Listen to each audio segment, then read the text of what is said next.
File میں دوبارہ مگر ہو گیا۔ نگاہیں اٹھا کر دیکھا تو ابھی تک وہیں موجود تھی۔ آپ ابھی تک گئی نہیں ہے؟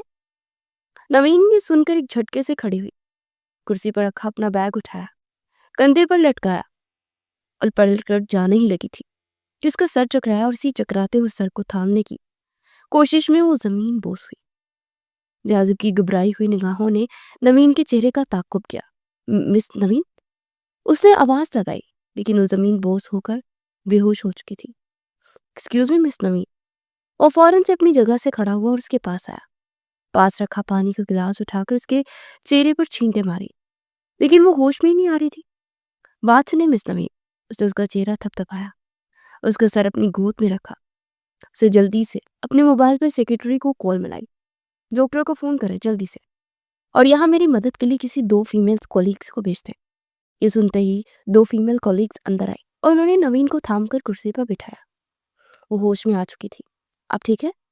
جاذب نے اس سے پوچھا تو نوین نے اپنی آنکھوں کے بھیگے کناروں کو صاف کر کے اس کی طرف دیکھے بغیر کھڑی ہو کر باہر کی جانب جانے لگی۔ دیکھیں، آپ ٹھیک نہیں ہیں، میں ڈرائیور کے ساتھ آپ کو گھر بھجوا دیتا ہوں۔ نوین نے مڑ کر اسے دیکھا۔ اس مہربانی کی کوئی ضرورت نہیں ہے۔ اس کی آنکھوں سے دوبارہ آنسو بہنے لگے تھے۔ آپ رو کیوں رہی ہیں؟ وہ پریشانی سے گھویا ہوا۔ آپ کو فکر نہیں ہونی چاہیے۔ وہ کہہ کر مڑی تو جاذب نے اس کے راستے میں آیا۔ کیا آپ نوکری نہ ملنے کی وجہ سے پریشان ہیں؟ اس نے جملہ ادھورا چھوڑ دیا۔ ظاہر ہے ہم مڈل کلاس لوگ اور کس وجہ سے پریشان ہو سکتے ہیں؟ ہمارے پاس کوئی درخت تو لگا نہیں جہاں سے پیسے توڑ توڑ کر اپنی ضروریات پوری کریں گے۔ لیکن خیر ہے، آپ اپنے آفس کے لیے پروفیشنلز ہی تلاش کیجیے۔ وہ تنفر سے گویا ہوئی تو جاذب ایک نظر اسے دیکھ کر رہ گیا۔ اس کی گہری سرمئی آنکھوں میں ایک عجیب سی اداسی تھی، اور اس اداسی نے جاذب خانزادہ کے دل کو چیر در رکھ دیا۔ Okay, let's talk. اس نے دوبارہ اسے کرسی پر بیٹھنے کا اشارہ کیا۔ طرز کھا کر نوکری مت دیجیے۔ یہ سن کر وہ مسکرایا۔ طرز کھا کر نوکری تو نہیں دی جاتی۔ خیر ہے، آپ کل سے جوائن کر سکتے ہیں۔ میں 1 مہینہ آپ کو دیکھوں گا۔ اگر آپ نے میری توقع کے مطابق ریزلٹس دیے تو آپ کی نوکری پکی ہو جائے گی، اور ہاں، اس 1 مہینے کے کام کرنے کی میں آپ کو سیلری ضرور دوں گا۔ یہ سن کر اس نے پھٹی پھٹی نگاہوں سے جاذب کی طرف دیکھا۔ کیا واقعی؟ اسے یقین نہ ہوا۔ بالکل۔ جاذب خانزادہ نے اپنے سینے پر بازو لپیٹے اسے گہری نظروں سے دیکھا۔ تھینک یو سو مچ۔ اسے صرف اتنا کہا اور دروازہ کھول کر باہر نکل گئی۔ باہر نکلتے اس کے چہرے پر ایک بھرپور مسکراہٹ بکھر گئی۔ اس نے مڑ کر ایک بار پھر سنگیم پلیٹ کو دیکھا۔ بہت جلد تم لوگوں سے یہ سب کچھ چھین لوں گی۔ یہ سب کچھ میرا ہے اور میرا ہو کر رہے گا۔ اس کے چہرے پر زہر آلود مسکراہٹ تھی۔ اپنے ڈھیلے باروں کا جوڑا کھول کر اس نے اونچی پونی ٹیل بنائی تھی اور آنکھوں میں بے پناہ اعتماد لیے وہ آفس سے نکل آئی تھی، جہاں کل اسے اپنا جال بچھانا تھا اور پھر آہستہ آہستہ کر کے خانزادوں سے سب کچھ چھین لینا تھا۔ وہ آفس کی عمارت سے باہر نکلی تو دھوپ نے اس کی آنکھیں چندھیا دی۔ اس نے باہر سیڑھی پر قدم رکھا تو سامنے ایک مہنگی سی گاڑی آ کر رکی۔ دروازے کھلے اور ایک ادھیر عمر کا شخص باہر نکلا، جس کے بالوں میں ہلکی ہلکی سفیدی جھلک رہی تھی اور چہرے پر سنجیدگی چھائی ہوئی تھی۔ اس سے پہلے کہ وہ 2 قدم پیچھے ہٹتی، وہ شخص تیزی سے دوڑتا ہوا سیڑھیاں چڑھا اور بے اختیار اس سے ٹکرا گیا۔ نوین کی نظر اس شخص کے چہرے تک گئی اور ٹکرا کر واپس آ گئی۔ اس شخص نے بھی نوین کی آنکھوں میں جھانکا۔ دل میں ایک عجیب سا احساس پیدا ہوا۔ نوین کا دل زور سے دھڑکا۔ وہ چند قدم پیچھے ہٹی۔ معاف کرنا بیٹا۔ اس شخص نے اس کے سر پر ہاتھ رکھنے کا اشارہ کیا اور تیزی سے سیڑھیاں چڑھ کر اس کی سائڈ سے نکل کر اندر بڑھ گیا۔ نوین نے مڑ کر ایک نظر پھر سے دیکھا۔ آنکھوں کے کنارے بھیگنے لیکن وہ سر جھٹک کر وہ واپس اپنے خیال سے چونکی۔ تھوڑی دیر بعد اس کے قدموں نے قبرستان کی گہری خاموشی میں قدم رکھے تھے۔ اس کے ہاتھ میں پھول موجود تھے، جس کی بھینی بھینی خوشبو اس کے نتنوں سے ٹکرا رہی تھی۔ وہ چلتے چلتے قبر کے پاس رک گئی اور وہاں بیٹھ کر قبر کی مٹی پر ہاتھ پھیرنے لگی۔ آج تیرے گناہگار سے ملاقات ہوئی ہے، اس نے بے اختیار کہا اور قبر کے کتبے پر لکھے لفظ کو تکا۔ تم کہتی تھی نا ماں کہ وقت ہر زخم کا منمل ہوتا ہے، یہ نانی کہا کرتی تھی، تم ٹھیک نہیں کہا کرتی تھی۔ وقت ہر زخم کو نہیں بھرتا، بس انسان اس کے ساتھ جینا سیکھ لیتا ہے۔ اور دکھی دل کے ساتھ وہ مسکرائی، پھر اپنے ہاتھ میں موجود پھولوں کی تھیلی کو الٹ کر قبر پر اپنے ہاتھوں سے پھیلایا۔ نانی کہتی ہیں